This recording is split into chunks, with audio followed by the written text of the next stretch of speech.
오늘 사사기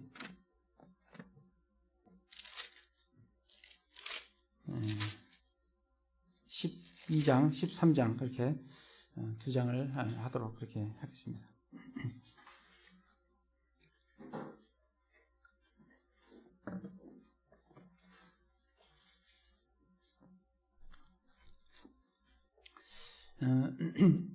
지난주에는 입다에 대해서 함께 나눴고요. 오늘은 입다를 포함해서 다른 사사들 그리고 이제 삼손에 대해서 말씀을 같이 나누고자 합니다. 입다가 이제 전쟁을 잘 마치고 승리를 하고 이제 아주 좀 하나님께 감사할 그런 감사도 되기도 하고 또 자기 딸을 번제의 허물로 참 들여다보니까 얼마나 마음이 참 아프겠어요. 그런 어떤 상황이에요. 그런 상황 가운데 12장에 보면 12장 1절에 보면 에브라임 사람들이 함께 모여 북쪽으로 가서 입다에게 이르되 내가 암몬 자손과 싸우러 건너갈 때 어찌하여 우리를 불러 너와 함께 가게 하지 아니하였느냐. 우리가 너와 내 집을 불태우리라 하매. 에브라임 사람들은 전쟁할 때는 아무 별 말이 없다가 전쟁 다 끝나고 승리 다 하고 나니까 왜 우리를 부르지 않았느냐. 암몬 자손과 싸우러 건너갈 때 어찌하여 우리를 가게 하지 않았느냐 하고 내 집을 불태우겠다. 그래서 참 이 전쟁할 때는 적극적으로 참여 안 하다가 다 끝나고 나니까 이걸 뭐라 그럽니까? 자기를 좀 드러내고는 싶고 전쟁에 참여하기는 별로 원치 않고 어떤 그런 상황인 것 같아요. 참 우리 교회에서도 그런 경우가 많이 있어요. 정말 주님의 일에 어떤 헌신을 하고 싶지는 않고 그러나 영광은 함께 누리고 싶고 뭐 그런 어떤 상황이 아닌가 생각이 듭니다.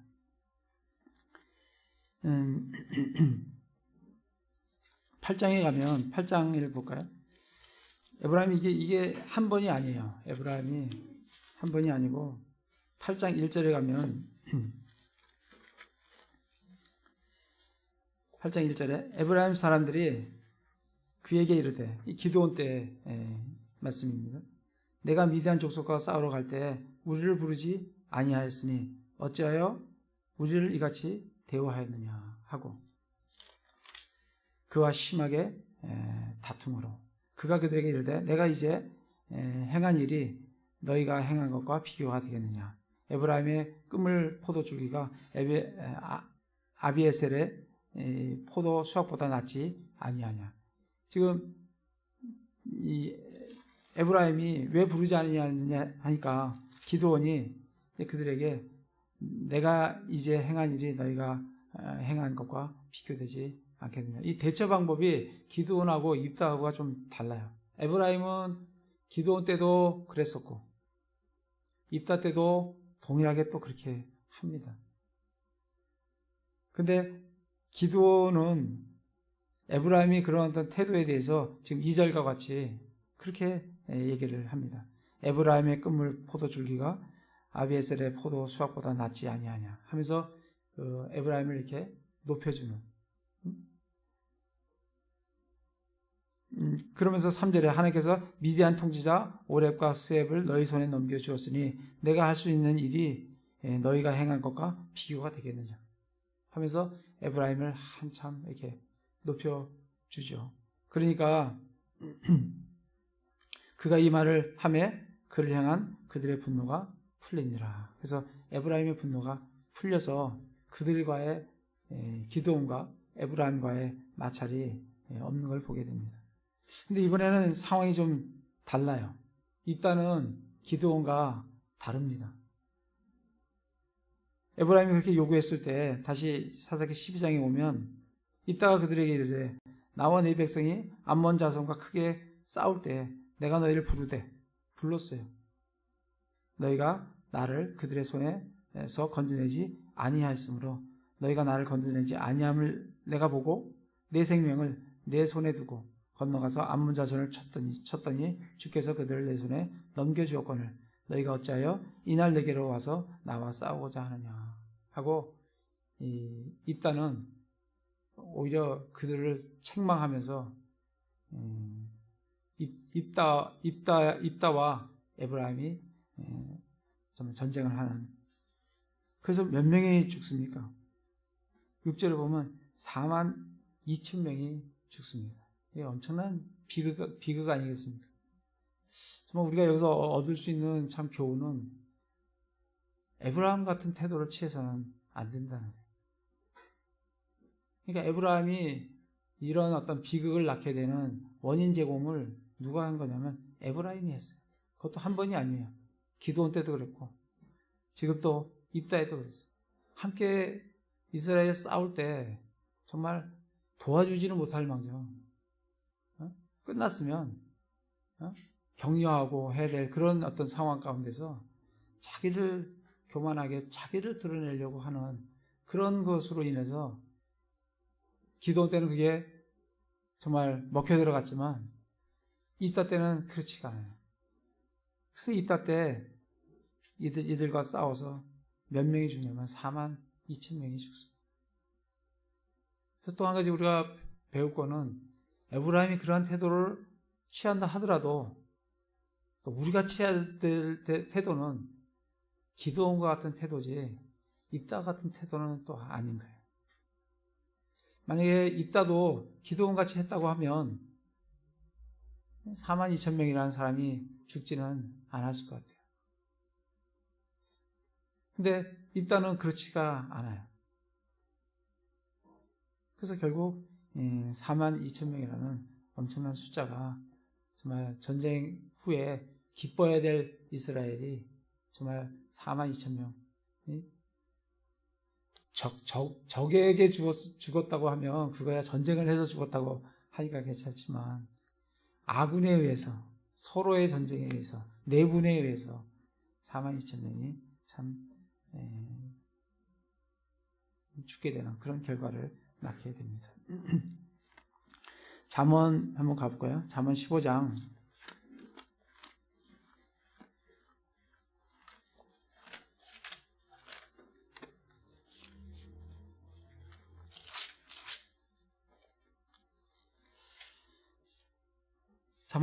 1절에 부드러운 대답은 진노를 돌이키거니와 가혹한 말은 분노를 일으키느니라. 정말 기드온이 참 겸손했어요. 에브라임이 그렇게 얘기를 했어도 그게 사실은 아니잖아요. 그렇지만 기드온은 한껏 자기를 낮추면서 그를 격려하고 했을 때 그의 분노가 풀려났다. 유순한 대답은 남이 강하게 쳐도 그를 유순하게 반응을 하고 유순하게 대답을 하게 되면 분노가 가라앉습니다. 분노가 가라앉고 그 분노가 전쟁으로 서로 부딪히는 거로 치닫지가 않아요. 그래서 기드온에게도 우리가 배울 수 있는 것은 겸손함이에요. 그러나 입다는 그렇지 못했잖아요. 그냥 말은 맞죠. 입다의 말이 틀리다는 얘기가 아니라 거기서 입다가 기드온같이 자기를 겸손하게 낮추었다고 하면 정말 그런 비극이 없었을 것이다 생각이 듭니다. 그리고 입다가 이제 죽은 후에 12장의 이제 8절에 가면 입다 이후에는 베들레헴의 입산이 이스라엘을 재판을 합니다. 그에게 아들 30명과 딸 30명이 있었는데 그가 딸들은 다른 곳에 보내고 아들들을 위하여 다른 곳에서 딸 30명을 데려왔어요. 딸은 다른 데 시집 보내고 또 다른 곳에서 딸 30명을 다른 곳에서 딸 30 이제 며느리를 데려오는 거죠. 아들을 위해서 다른 곳에서 이제 며느리를 데려왔습니다. 그가 몇 년을 치유했냐면 7년 동안 이스라엘을 재판을 했습니다. 그 다음에 입산이 죽고 입산 이후에는 스불론 사람 엘론이 이스라엘을 재판하되 10년 동안 이스라엘을 재판하였습니다. 그래서 모두 몇 년이에요? 7년 동안, 그리고 10년 동안, 17년 동안 이 입산이 몇 년이죠? 7년이죠, 그죠? 구절에 보면. 그 다음에 입산 이후에 10년. 그 다음에 이제 엘론이 또 있네요, 그죠? 엘론 이후에 또 있죠. 힐렐이 있죠. 힐렐의 아들 압돈이 있죠. 힐렐의 아들 압돈이 이스라엘을 재판하는데 그가 몇 년이에요? 8년. 그래서 모두 몇 년인가요? 7년, 10년, 8년 해서 25년간 이제 3명의 재판관들이 재판을 담당하게 됩니다. 저는 이걸 보면서 어쨌든 이 긍정적인 면에서는 이 세 사람 동안에 하나님께서 이들을 치시지 않는 걸 보면 이들이 우상숭배에 빠진 것 같지는 않아요. 그러니까 하나님께서 치지 않으셨죠. 그래서 그들이 재판을 하는 동안에 어쨌든 이스라엘을 잘 우상숭배하지 않도록 그들을 격려하면서 하나님을 섬기도록 한 거에 의해서는 세 재판관이 짧게 적혀 있지만 하나님께 올바른 재판관의 역할을 했다 생각이 듭니다. 또 한편으로는 참 하나님께서 이들에게 적을 수 있는 이 내용이 한 2줄 그 정도밖에 안 된다는 거예요. 앞에도 그런 분들이 있었죠. 앞에 가볼까요? 10장에 보면 이 돌라하고 야엘이 있잖아요, 그죠? 이들도 내용이 별 내용이 없어요.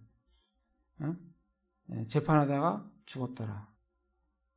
자녀들이 나귀 30을 탔고 그리고 이렇게 됐다. 그 내용밖에는 사실은 없습니다. 그래서 그걸 보면서 나중에 우리 형제자매 저를 포함해서 우리들에게 있어서 하나님께서 우리들의 70년, 80년, 길게는 90년, 100세 시대라면 100년 그 동안에 하나님께서 우리에게 어떤 내용을 적으실 것인가? 한두 줄이 적힐 것인가? 아니면 이따와 같은 그런 내용들이 쭉 적힐 것인가? 아니면 삼손같이 아예 처음서부터 출생서부터 쭉 내용들이 몇 장에 걸쳐서 적힐 것인가? 그리고 나중에 히브리서에 보시면 11장에 믿음의 장에 이 재판관이라고 다 올라가는 게 아니지 않습니까? 이 사사기에 있는 4명이 올라가 있다. 거기에 올라가는 사람들로 기억될 것인가? 아니면 그냥 그리스도인이었다라는 한 줄로 우리의 기록이 마무리가 될 건가?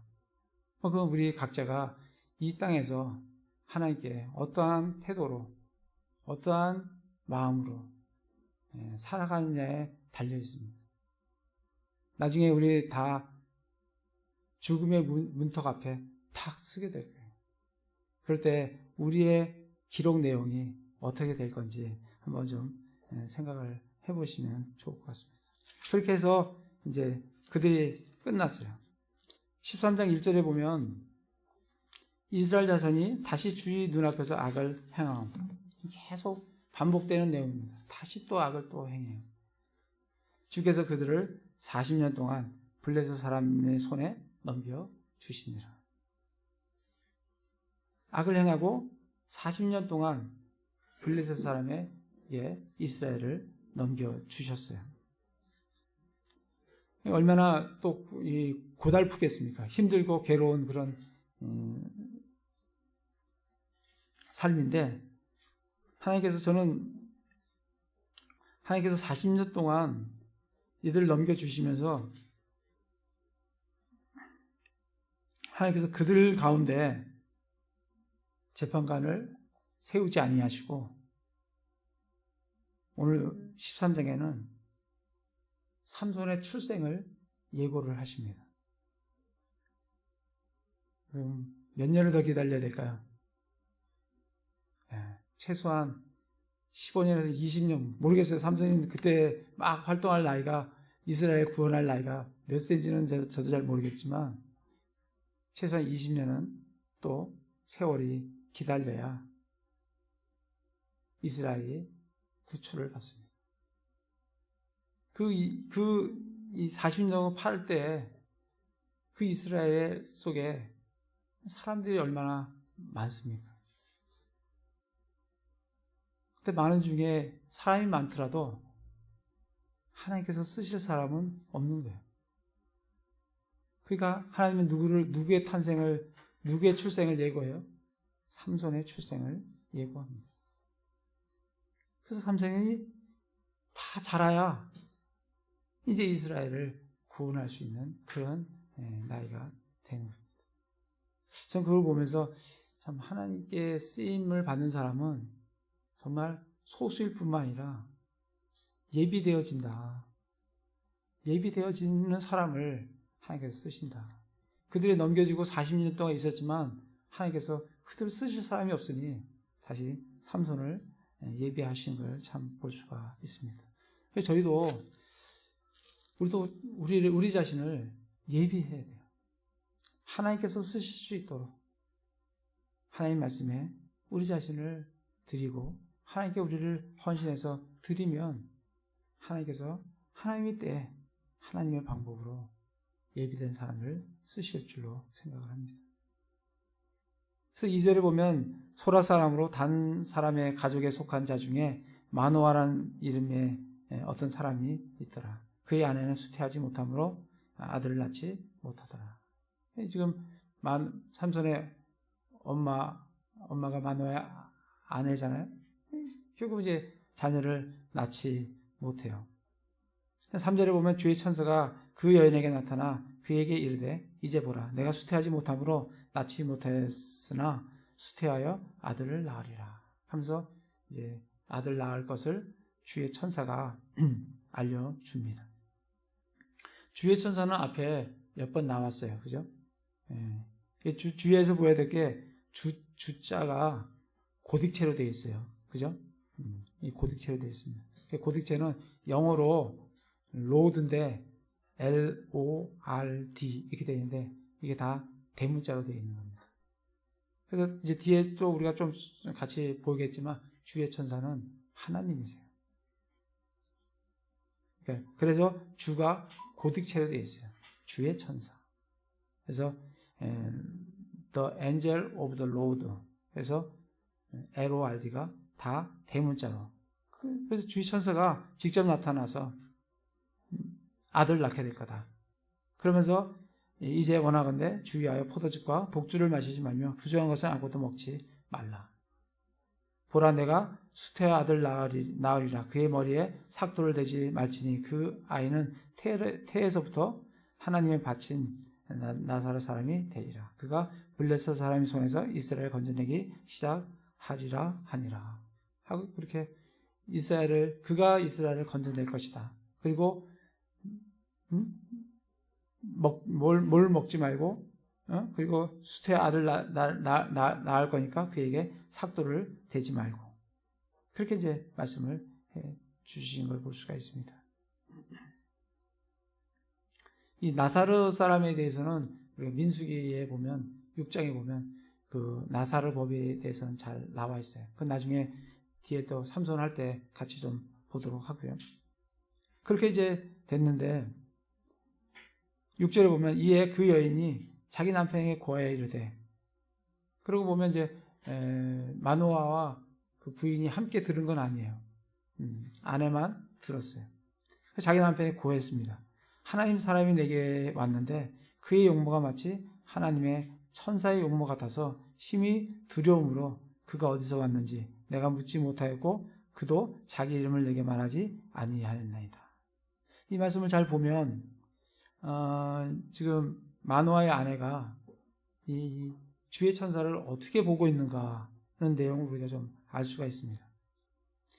이에 그 여인이 가서 자기 남편이 고했는데 하나님의 사람이 내게 왔다. 주의 천사를 보고서 마노아의 아내는 뭐라 그래요? 하나님의 사람이 내게 왔다. 하나님의 천사의 용모 같아서 참 두려웠다. 이렇게 이제 얘기를 합니다.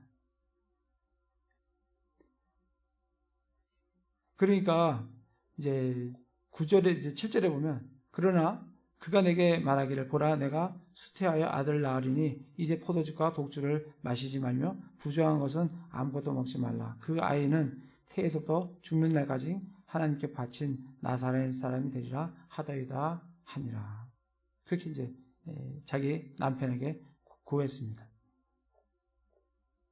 이제 그 8절에 보면 이 마노아가 주께 간청을 해요. 오 내 주여 주께서 보내신 하나님의 사람이 우리에게 다시 와서 앞으로 태어날 우리 그 아이에게 우리가 무엇을 해야 할지 우리에게 가르치셔서 그렇게 이제 다시 요청을 하게 됩니다. 그럴 때 하나님께서 마노아의 그 목소리에 귀를 기울이시고 하나님의 천사가 다시 그녀에게 오게 됩니다. 근데 그 10절에 보면 이 마노아의 아내가 10절에 그 여인이 급히 달려가서 자기 남편에게 알리며 그에게 이르되 보소서 다른 날에 내게 왔던 남자가 내게 나타났나이다 하니라. 누가 나타났다 그랬어요? 나타났다 그래요? 남자가 나타났다는 거예요. 그러니까 주의 천사가 무슨 모습으로 나타났어요? 네, 남자의 모습으로 나타났어요. 성경에서 천사는 항상 남자의 모습으로 나타납니다. 천사의 모습으로 우리가 보통 생각하는 뭐가 이렇게 달려있고 뭐가 사람하고 다른 그런 모습으로 천사가 나타나는 것이 아니라 주의 천사를 보면 어떤 사람으로 느껴져요? 하나님의 사람으로, 남자로 그렇게 오게 보여지게 된다는 거예요. 그래서 지금 그 여인이 남자가 내게 나타났니라. 11절에도 보면 마노아가 일어나 자기 아내를 따라가서 그 남자에게 이르러. 그 천사의 모습이 주의 천사의 모습이 뭐야? 남자의 모습이라. 그 남자에게 이르러 그에게 이르되 당신이 이 여인에게 말씀하신 그 사람이니까. 남자면서 사람의 모습으로 나타난다는 거예요.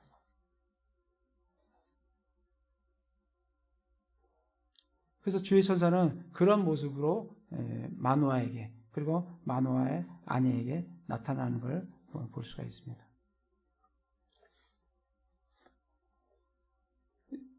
뒤에 가서 좀 이제 자세히 좀 보도록 하고요. 그러고 나서 이제 우리가 좀 주의 깊게 말씀을 보아야 될 게 8절에 보면 마노아가 주께 간청을 합니다. 오 내 주여 주께서 보내신 하나님 사람이 우리에게 다시 와서 앞으로 태어날 이 아이에게 우리가 무엇을 해야 할지 우리를 가르치게 하소서 했을 때 9절에 하나님께서 마노아의 목소리에 귀를 기울이십니다. 그 말씀을 보면서 하나님께서는 우리의 간청에 귀를 기울이고 계세요. 어떨 때는 간청을 해도 내 기도가 들려지지 응답되지 않는 것 같은 그런 느낌이 올지라도 하나님은 마노아의 기도에 귀를 기울였듯이 우리의 기도에도 귀를 기울이십니다. 그래서 하나님께서 동일하게 그 마노아에게 사람의 모습으로 주의 천사를 보내시는 것을 볼 수가 있습니다.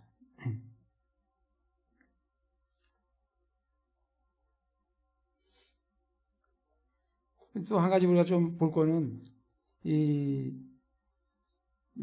마노아의 그 아내가 주의 천사가 마노아의 아내에게 4절부터 보면 그러므로 이제 3절부터 보면 나오네요. 주의 천사가 그 여인에게 나타나 그녀에게 이르되 이제 보라 내가 수태하지 못함으로 낳지 못하였으나 수태하여 아들을 낳으리라. 그러므로 이제 원하건대 주의하여 포도즙과 독주를 마시지 말며 부정한 것은 아무것도 먹지 말라. 보라 내가 수태의 아들을 낳으리라. 그의 머리에 삭도를 대지 말지니 그 아이는 태에서부터 하나님에게 바친 나사렛 사람이 되리라. 그가 블레셋 사람의 손에서 이스라엘 건져내기 시작하니라. 이런 내용을 듣고 그 내용을 자기 남편에게 그대로 전달을 하는 걸 볼 수가 있습니다. 전달은 몇 절에 나와요? 7절부터 나옵니다. 그러나 그가 내게 말하기를 보라. 내가 수태하여 아들을 낳으리니 이제 포도즙과 독주를 마시지 말며 부정한 것은 아무것도 먹지 말라. 그 아이는 태에서부터 죽는 날까지 하나님께 바친 나사렛 사람이 되리라 하더이다 하니라. 내용을 보면 완전히 정확하게 똑같이 전달되는 상황은 아닌 것 같아요. 근데 거의 뭐 비슷하게 전달이 되어지는 것 같은데, 어쨌든 하나님 말씀은 정확하게 한 토시도 빠지지 않게 정확하게 전달이 되어져야 됩니다. 그 앞에 보면 어떻게 되어 있어요? 머리에 삭도를 대지 말라고 했는데 그런 말씀도 많이 빠져 있어요. 그래서 이 마노아의 아내가 하나님께 들은 말씀을 자기 남편에게 전달할 때 정확하게 전달되지 않는 것을 볼 수가 있습니다.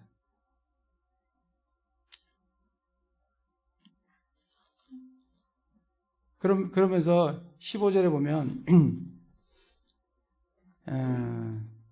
15절에 마노아가 주의 천사에게 이르되 원하건대 우리가 당신을 위해 염소 새끼 한 마리를 준비할 때까지 당신은 우리와 함께 머무소서 하매.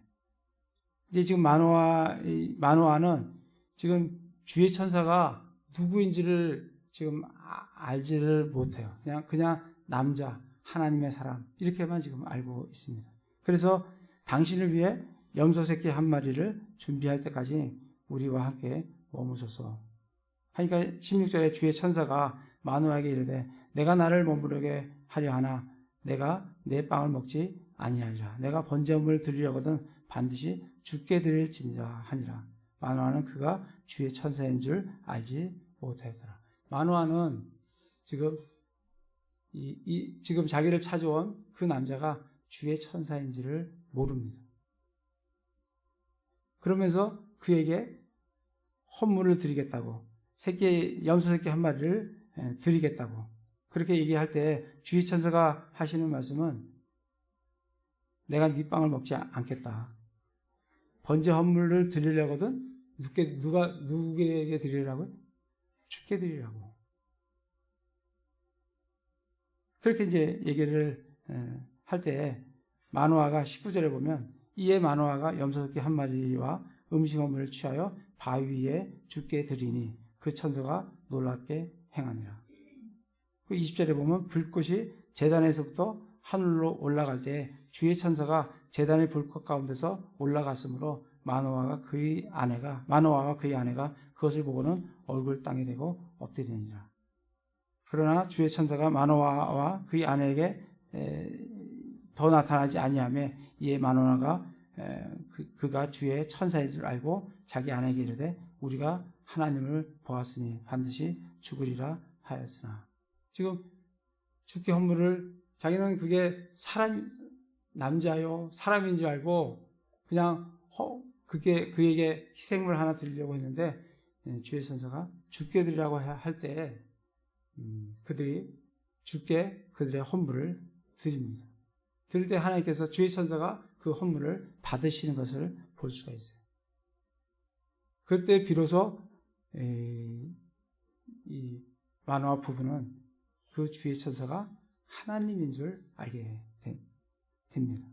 여기서 보시면 21절에 그러나 주의 천사가 마노아와 그의 아내에게 더 나타나지 아니하며 이에 마노아가 그가 주의 천사인 줄 알고 이제 비로소 그분이 주의 천사구나 하는 것을 알게 됐어요.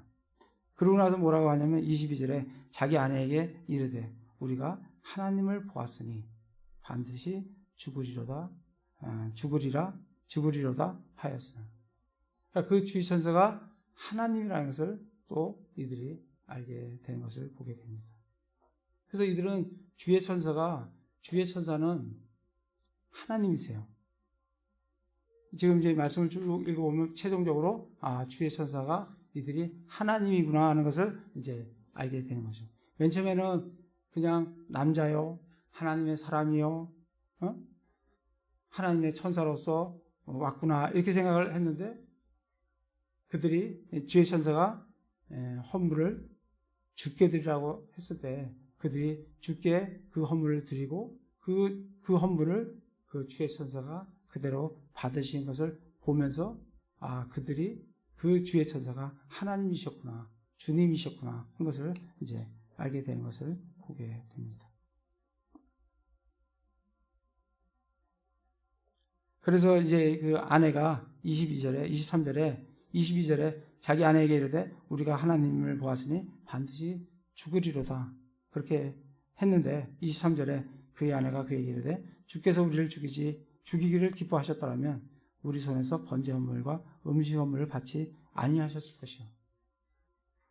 이 모든 일을 우리에게 보이지도 아니하시고 또 지금처럼 이런 일들도 우리에게 말씀하지 아니하셨으리라 하였더라. 그래서 이 헌물을 드린 것을 하나님께서 우리를 죽이시기로 결정을 하셨다면 그 헌물을 지금같이 이렇게 받으셨겠느냐. 이 받으신 걸 보면 하나님께서 우리를 죽이기를 기뻐하지 아니하는 것을 볼 수 있다. 그렇게 이제 아내가 얘기를 하는 걸 볼 수가 있습니다. 그래서 24절에 그 여인이 아들을 낳고 그의 이름을 삼손이라 하니라. 그 아이가 자라매 주께서 그에게 복을 주셨더라. 소라와 에스다올 사이에 있는 단의 진영에서 주의 옆에서 때때로 그를 감동시키기 시작하셨더라. 그래서 13장에서 하나님께서 이스라엘 구원하기 위해서 한 사람을 예비하는 걸 참 볼 수가 있습니다. 근데 이 삼손이 믿음의 전당에 한번 가볼까요? 히브리서에 한번 가보시면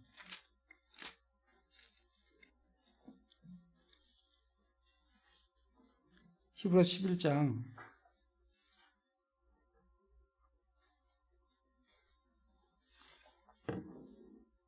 32절에 보면 내가 무슨 말을 더 하리요? 기드온과 바락과 삼손과 입다와 다윗과 사무엘과 이렇게 쭉 이름이 올라져 있습니다. 어떠세요? 여태까지 우리가 삼손까지 했잖아요. 많은 그 재판관들이 사사들이 나오는데 기드온, 바락, 삼손, 입다 어떻게 이름이 오를 만한 사람 같습니까? 아니면 아닌 것 같습니까? 저는 제가 생각하는 거하고는 좀 생각이 좀 틀린 것 같아요. 저는 왜 온니엘이 안 올라갈까? 에훗도 잘한 것 같고 또 바락보다는 드보라가 더 잘하지 않았습니까? 드보라가 사사로서 막 저걸 하잖아요. 그래갖고 바락이 당신이 안 가면 나는 안 가겠습니다. 그런 장면들이 나오지 않습니까? 좀 기드온 같으면 어떠세요? 계속 하기 싫어서 하나님을 시험하고 뭐 양털 이렇게 물 안에가 적셔지면 밖에가 적셔지면 이런 하나님을 믿음에 연약한 그런 모습들이 보이지 않습니까? 삼손도 뒤에 우리가 좀 더 하겠지만 그렇게 긍정적인 이미지는 별로 많이 안 갖고 있는 것 같아요. 이거 삼손이 해서 머리 다 깎이고 결국 나중에 많은 사람들을 이렇게 죽였지만 내가 그래서 우리 아내한테 당신은 이게 이런 사람이 올라갔는데 이거에 대해서 어떻게 생각하냐니까 사람 많이 죽인 순서대로 올라갔나 그러더라고. 저도 잘 모르겠어요. 근데 제가 이제 좀 한 가지 좀 아는 거는, 좀 생각되는 거는, 내가 생각하는 판단하고 하나님의 판단하고는 다르구나. 나는 온니엘이 올라갈 것 같고 에훗이 올라갈 것 같고 드보라가 올라갈 것 같은데 하나님께서는 믿음의 전당에 삼손이 올라가요. 창녀의 아들이었던 입다가 올라갑니다. 드보라보다는 바락이 올라가요. 그래서 정말 우리가 보는 거하고 하나님이 보시는 거하고 참 다르구나, 그런 생각이 참 듭니다. 아까 같이 이쪽 앞돈 이런 사람들은 못 올라가는 게 맞을 것 같아요. 그런 분들은 못 올라가는 게 맞는 것 같은데, 그 외의 사람들은 올라갈 사람들이 안 올라가고 아닌 사람들이 올라가는 것 같고 그렇게 생각이 들지만, 우리의 판단과 나의 판단과 하나님의 판단은 참 다르다. 그래서 하나님은 지금 삼손을 예비시켜서 지금 이스라엘을 지금 구원하시기를 기뻐하시고, 이 삼손 하나를 예비시키기 위해서 이스라엘은 아직도 15년에서 20년을 더 블레셋의 압제하에 견뎌내야 되고, 그 한 사람을 예비시키기 위해서 주의 천사가 그 부모들한테 찾아가고 그들에게 나타나서 그들에게 지시하고 그들에게 하면서 그 삼손이 태어나서 그에게 복을 주시고 그에게 정말 주의 영께서 때때로 감동을 시키셔서 그가 성장해서 정말 주님의 일을 잘 감당하는 그런 것을 좀 보게 됩니다. 그걸 보면서 정말 우리가 참 예비되는 게 참 필요하다, 그런 생각이 들어요. 하나님께서 삼손을 예비하셨듯이 우리도 하나님 때 하나님께서 우리들을 사용하시도록 우리가 충분히 우리 자신을 잘 예비하면 하나님 때 하나님의 시간에 하나님의 방법으로 하나님께서 삼손을 사용하듯이 우리를 기꺼이 사용하시기를 원하실 거다.